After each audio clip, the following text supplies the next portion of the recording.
Personne ici en Ituri peut me contredire.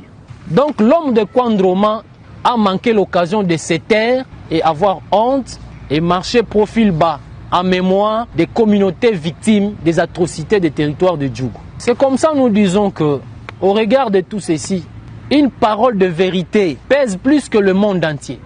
Vous avez vu comment le monsieur transpire. Parlons des émoluments. La vérité que la population ne savait pas. Parce qu'il y a eu des chantages au nom du gouverneur. Il y a eu des contre-vérités au nom du gouverneur. Et qu'ils ne sont pas payés parce que c'est le gouverneur qui bloque la machine. Lorsque tout a été débloqué, personne n'a dit mot. Mais ce sont les mêmes contre-vérités qui continuent à prendre place. Le mensonge a pris place à la place de la vérité. Voilà la raison pour laquelle, dans le cadre de la redevabilité, nous avons dit que la vérité tenait avant l'Assemblée provinciale, avec 48 députés qui siègent. Avant, ils avaient une enveloppe de 274 489 857 francs congolais, équivalent en dollars, vous allez le faire.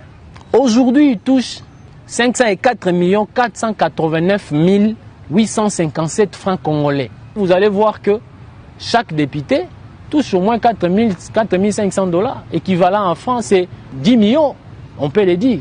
Prenez seulement les calculs, vous allez tomber dans la fourchette de 4 500 dollars. Comme la vérité blesse, comme ils sont habitués à tromper, ils n'ont jamais vu quelqu'un qui dit la vérité tout haut, c'est ce qui fait mal et ça pèse tellement plus que le monde entier.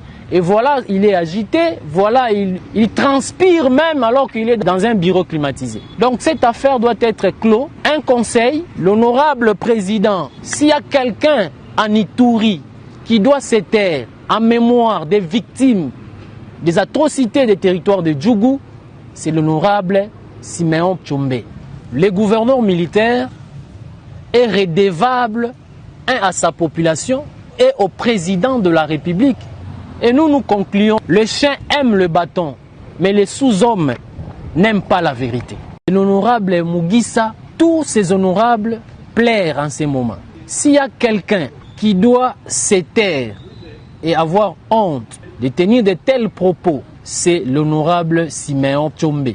Parce que ces verbiages ont fait révolter, énerver même les esprits des victimes, voire même les familles des victimes du massacre des Drodro, massacre des Mazé, des Tché, des Boulé. Car si aujourd'hui il est président, c'est au prix des sangs de ces milliers de nos populations, d'où la naissance d'une structure G5 défendant les comités de victimes. Il doit garder dans son esprit, même le jour où il ne sera plus honorable, parce que dans la mémoire collective des Ituriens, M. Siméon, il est un élément déclencheur des hostilités en territoire de Djougou. D'aucuns ignorent que là où il est né, c'est le berceau des Codeco.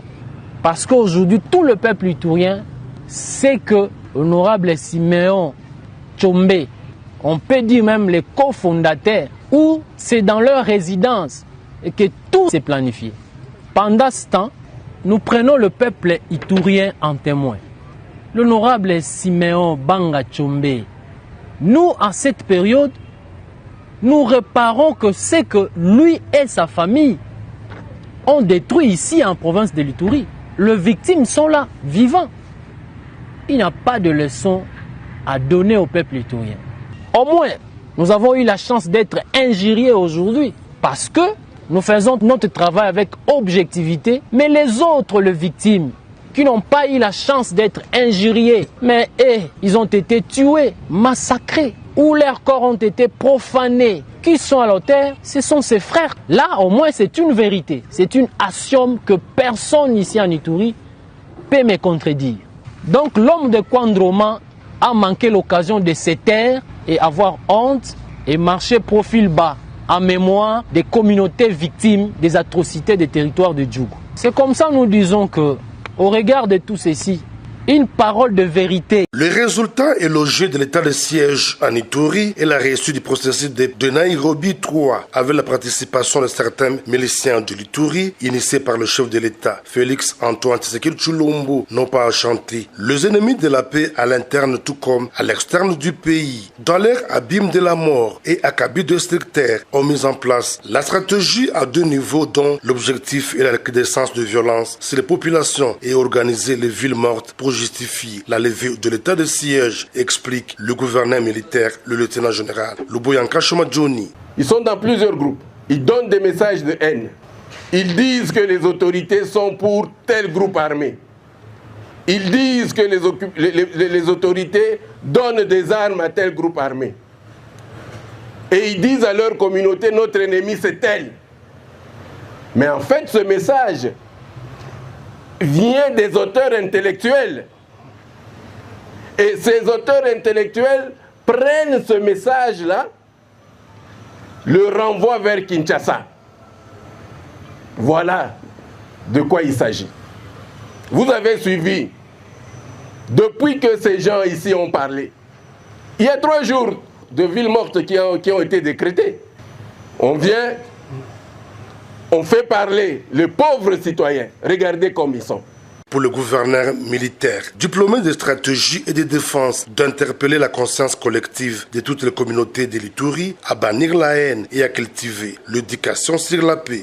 Siku ile mitaenda watasema etat de siege naenda nitatoka na valizi yangu mimi narudia kwetu. Tusichike babatu, ni watu wa moya, sisi tutaenda. Lakini kama mbadenoncer, kama unafuata bile vitu wanafanya, le jour où nous allons partir, vous resterez avec eux.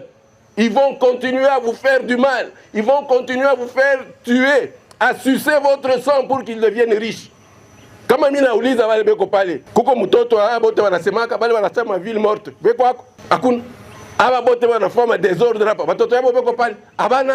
Ce sont des pauvres messieurs. Toutes les batteries sont mises en branle par les forces de défense et de sécurité pour démasquer les réseaux d'imposteurs, des criminels et les bandits armés. Auteurs d'insécurité où plusieurs ont été arrêtés, jugés et condamnés par la cour militaire de l'Ituri à bon entendeur. Sali. Commander, contrôler et corriger. 3 verbes qui caractérisent la chaîne de commande actuelle. Telles sont les instructions permanentes du président de la République, commandant suprême de FARDC de la PNC, Félix Antoine Tshisekedi Tshilombo. Ces instructions au sein de l'armée sont exécutées par l'inspecteur général de FARDC, à sa tête, le général des armées, Amici Kumba Gabriel. Cela a raison de la présence des inspecteurs militaires à la 32e région, dans le but de contrôler l'utilisation de fonds octroyés aux unités engagées dans les opérations en Ituri. Au colonel diplômé de stratégie de défense, Aloma Mutangala Dieudonné, chef de délégation, de préciser que c'est une activité de routine au sein de l'armée régulière, confiée à l'inspectorat général, question de s'assurer de la gestion rationnelle de fonds. Surtout, reformer les recommandations à l'esprit et à la lettre du chef de l'État qui fait du social des hommes en uniforme sa priorité. Toujours justifier les fonds mis à leur disposition, parce que c'est l'argent de l'État, des fonds mis à la disposition des unités à la 32e région militaire.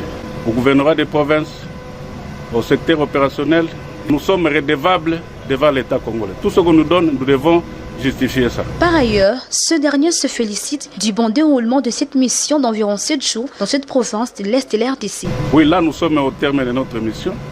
Ça s'est passé bien, là où il y avait à corriger. On avait donné des conseils et prochainement quand on reviendra, là, c'est pour arrêter. Notons que tous les gestionnaires des fonds publics de la 32e région militaire, ainsi que le service d'éducation d'action sociale SECAS et celui de communication d'information de FARDC SIFA, ont été soumis à cet exercice devant les inspecteurs composés des officiers supérieurs et subalternes de l'armée, question de rendre compte de l'utilisation de fonds alloués dans l'exercice de leurs fonctions. Son peuple. J'ai toujours mis un accent particulier sur le fait que nos ressources naturelles, plutôt que de garantir notre bonheur, n'ont jusqu'ici que constitué la raison de nos malheurs.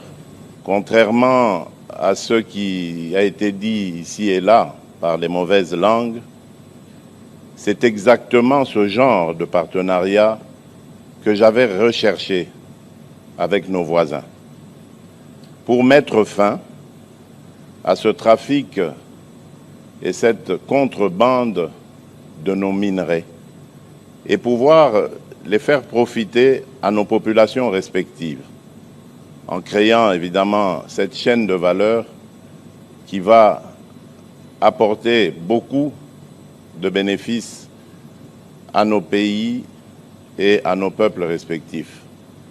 Malheureusement, je n'ai pas été entendu de cette oreille et certains de nos voisins ont préféré, eux, continuer à emprunter ce chemin parsemé d'embûches, mais surtout de sang de nos compatriotes. En seulement une semaine de collecte, 28 kilos de lingots d'or en guise d'échantillon d'une valeur estimée à 5 millions de dollars. L'objectif pour les partenaires, c'est produire entre 15 à 25 tonnes par an. Sur le terrain, grâce à